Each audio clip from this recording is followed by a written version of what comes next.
Hello dear students, welcome to my classroom. আশা করি তোমরা সবাই ভালো আছো। তো আজকে আমরা কথা বলবো বেসিক ম্যাথমেটিক্সের একটি গুরুত্বপূর্ণ পদ্ধতি, এলিমিনেশন মেথড, অর্থাৎ অপনয়ন পদ্ধতি সম্বন্ধে। আচ্ছা, এই অপনয়ন কথাটির অর্থটা কি? অপনয়ন মানে হচ্ছে বাদ দেয়া বা সরিয়ে নেওয়া। অর্থাৎ এই পদ্ধতিতে তোমাকে দুইটা সমীকরণ দেওয়া হবে এবং ওই দুইটা সমীকরণের প্রতিটিতেই দুইটি করে চলক থাকবে। তোমাকে ওই দুইটি চলক থেকে একটি চলক বাদ দিয়ে আরেকটি চলকের মান নির্ণয় করে ওই চলকটি যে কোনো সমীকরণে বসিয়ে অবশিষ্ট চলকটির মান বের করতে হবে। এটাই মূলত হচ্ছে অপনয়ন পদ্ধতি। কি বুঝনি? চলো একটা বাস্তবিক উদাহরণ দেয়া যাক। মনে করো তুমি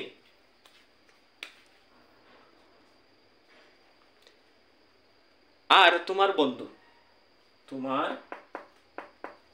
বন্ধু দোকানে গিয়েছো। দোকানে গিয়ে তুমি দুইটি কলম এবং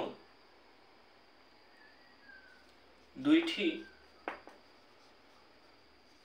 খাতা কিনেছো 50 টাকা দিয়ে, এবং তোমার বন্ধু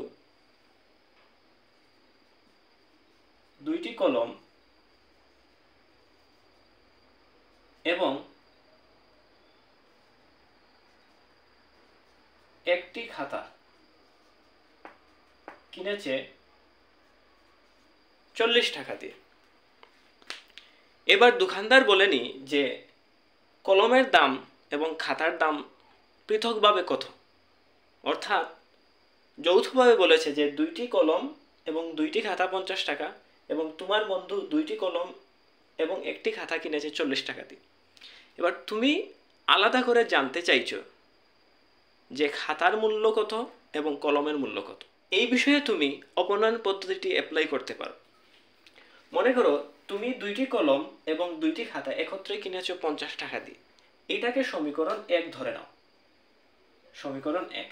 এবং তোমার বন্ধু দুইটি কলম এবং একটি খাতা কিনলো 40 টাকা দিয়ে।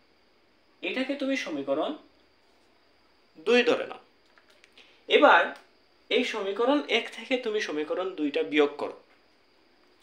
তাহলে আমরা যদি এখানে সমীকরণ 1 থেকে সমীকরণ 2টা বিয়োগ করি, তাহলে দেখবে যে এখানে দুইটি কলম আছে, আবার নিচে আছে দুইটি কলম। এটা আছে প্লাস অবস্থায়, এটা হয়ে যাবে মাইনাস, এটা প্লাস আছে এবং এটা হয়ে যাবে মাইনাস, অর্থাৎ বীজগণিতের বিয়োগের নিয়ম অনুসারে।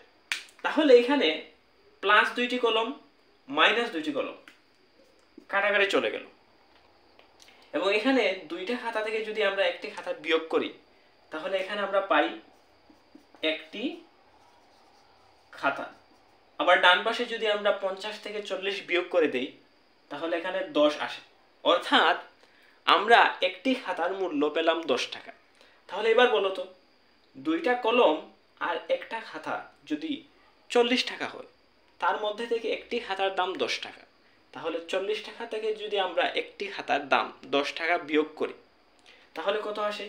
40 বিয়োগ 10 আসছে 30 টাকা। দুইটি কলমের দাম যদি 30 টাকা হয়, তাহলে একটি কলমের দাম 15 টাকা। তো প্রিয় শিক্ষার্থীরা, তোমরা দেখলে যে কিভাবে আমরা অপনয়ন পদ্ধতির মাধ্যমে কলম এবং খাতার দাম পৃথকভাবে বের করলাম। অর্থাৎ আমি এটা বোঝাতে চাইছি যে অপনয়ন মানে হচ্ছে দুইটা বস্তু দেয়া থাক বা দুইটা চলক, একটাকে তোমার সরিয়ে নিতে হবে। তাহলে এবার চলো আমরা এই ধাপগুলো অনুসরণ করে অপনয়ন পদ্ধতিতে একটা ম্যাথ সলভ করে আসি। তো প্রিয় শিক্ষার্থীরা, তোমরা এখানে দুইটি সমীকরণ দেখতে পাচ্ছ।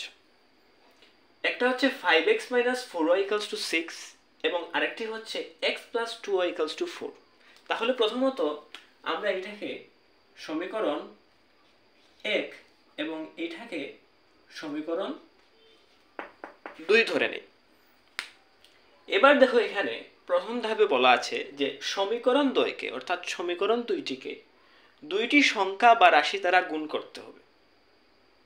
অর্থাৎ আমি এই সমীকরণকে যে কোনো একটা রাশি অথবা একটা সংখ্যা দিয়ে গুণ করব, আবার এই সমীকরণকেও আলাদাভাবে একটা রাশি অথবা একটা সংখ্যা দিয়ে গুণ করব, যাতে সহগের সাংখ্যিক মানগুলো সমান হয়। অর্থাৎ তোমরা যদি এখানে দেখতে পাও যে এই যে সহগের সাংখ্যিক মান অর্থাৎ 4, আবার এই সমীকরণের সহগের সাংখ্যিক মান 2, এটা কি সমান আছে? না, এটা সমান নয়। অর্থাৎ তোমাকে সমীকরণ একের সাথে এমন সংখ্যা দিয়ে গুণ করতে হবে, আবার সমীকরণ 2 এর সাথে এমন সংখ্যা দিয়ে গুণ করতে হবে যাতে এগুলা সমান হয়ে যাবে। অর্থাৎ আমরা যদি সমীকরণ 1কে 1 দ্বারা গুণ করি এবং সমীকরণ 2কে 2 দ্বারা গুণ করি, তাহলে দেখবে যে এই সহগের সাংখ্যিক মানগুলো সমান হয়ে যাচ্ছে। তো এইবার এখানে প্রশ্ন আসতে পারে যে আমি কিভাবে বুঝলাম যে সমীকরণ 1কে 1 দ্বারা এবং সমীকরণ 2কে 2 দ্বারা গুণ করলে সমীকরণ 2 এর সাংখ্যিক মানগুলো সমান হয়ে যায়? এইটা তোমাকে একটু কষ্ট করে মিলিয়ে নিতে হবে। আমি যদি আলাদা একটা উদাহরণ দেওয়ার চেষ্টা করি, মনে করো তোমার কাছে 2y আছে এবং 3y আছে। এখানে তোমরা দেখো যে এই সহগের সাংখ্যিক মানটা আর এই সহগের সাংখ্যিক মানটা কি সেম? না, ভিন্ন। এবার আমি যদি এইটার সাথে 3 গুণ দিই তাহলে কত আসে? 3 দুগুণে 6, আর এখানে y। আবার এটার সাথে যদি 2 গুণ দিয়ে দিই, 3 দুগুণে 6 আর y। অর্থাৎ এটা তোমাকে বুঝে নিতে হবে যে আমার সমীকরণ 1 সাথে কত গুণ দিলে এবং সমীকরণ 2 এর সাথে কত গুণ দিলে এই সমীকরণ 2 এর সহগের সাংখ্যিক মানগুলা সেম আসবে।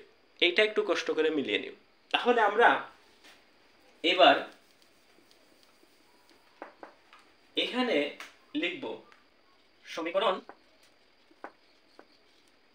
1কে 1 এবং সমীকরণ 2কে 2 দ্বারা গুণ করে পাই। অর্থাৎ এখানে সমীকরণ 1কে 1 দ্বারা গুণ করা বলতে বোঝায় যে সমীকরণ 1 এর প্রতিটা পদকেই 1 দ্বারা গুণ করতে হবে। অর্থাৎ এখানে আমরা যদি সমীকরণ 1টিকে 1 দ্বারা গুণ করি তাহলে কি পাই? 5x একে 5x মাইনাস 4y একে 4y সমান 6 একে 6। আবার সমীকরণ 2কে যদি আমরা 2 দ্বারা গুণ করি তাহলে x এর সাথে 2 গুণ করলে 2x, এখানে আমরা পেলাম প্লাস, আর এখানে 2 দুগুণে 4, এখানে y সমান 4 দুগুণে 8। অর্থাৎ আমরা এখানে নতুন 2টি সমীকরণ পেলাম। আমরা এটাকে সমীকরণ 3 এবং এটাকে সমীকরণ 4 ধরে নিই। তো এবার দেখো যে এই সমীকরণের যে সহগের সাংখ্যিক মানটা অর্থাৎ 4, আবার এই সমীকরণের সহগের সাংখ্যিক মানটা 4, অর্থাৎ দুইটাই সমান বের হয়েছে। তার মানে আমরা 1 নম্বর ধাপটা অতিক্রম করলাম। এবার 2 নম্বর ধাপে বলা হয়েছে যে এই যে দুইটা সমীকরণ আমরা পেলাম, এই দুইটা সমীকরণকে যোগ অথবা বিয়োগ করে এক চলক বিশিষ্ট সমীকরণে প্রকাশ করতে হবে। অর্থাৎ এখানে দেখো x এবং y এই সমীকরণটা হচ্ছে দ্বিচলক বিশিষ্ট সমীকরণ। অর্থাৎ এখানে দুইটা চলক আছে, দুইটা চলকের মান অজানা। আর এক চলক বিশিষ্ট সমীকরণ হচ্ছে যেখানে কেবল একটি অজ্ঞাত চলক থাকবে। তাহলে এবার আমরা যদি এই সমীকরণ দুটি যোগ করি, সমীকরণ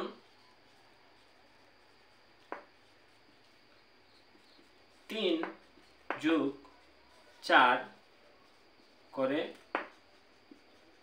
পাই।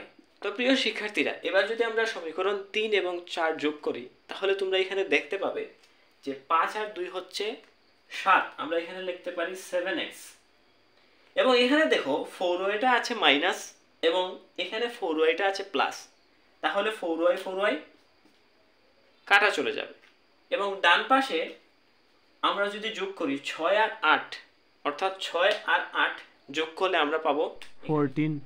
এবার দেখো এখানে কিন্তু একটি চলকই দেখা যাচ্ছে, তার মানে আমরা এটা বলতে পারি যে এক চলক বিশিষ্ট সমীকরণ। তাহলে আমরা এক চলক বিশিষ্ট সমীকরণে প্রকাশ করে ফেললাম। এইবার 3 নম্বর ধাপে বলা হয়েছে যে ওই চলকটির মান বের করতে হবে। তাহলে এখানে কোন চলকটা দেখা যাচ্ছে? এক্স। তাহলে আমরা এক্স এর মানটা সহজে বের করে ফেলি। এখানে আমরা যদি এক্সটাকে রাখি, এক্স এর সাথে 7 গুণাবস্থায় আছে, 7টাকে ওই পাশে পাঠালে ভাগ হয়ে যাবে, আর এখানে আমরা এক্স এর মান পাবো 2। তাহলে দেখো আমরা চলকটির মান বের করে ফেললাম। এবার ওই মানটি, এক্স এর মান যে আমরা 2 পেলাম, ওই মানটি তুমি 1 অথবা 2 যে কোনো সমীকরণে বসিয়ে দাও, তাহলে আমরা ওয়াই এর মানটা পেয়ে যাব। তো প্রিয় শিক্ষার্থীরা, আমরা যদি এই এক্স এর মানটা 2 নং সমীকরণে বসিয়ে দিই, চলো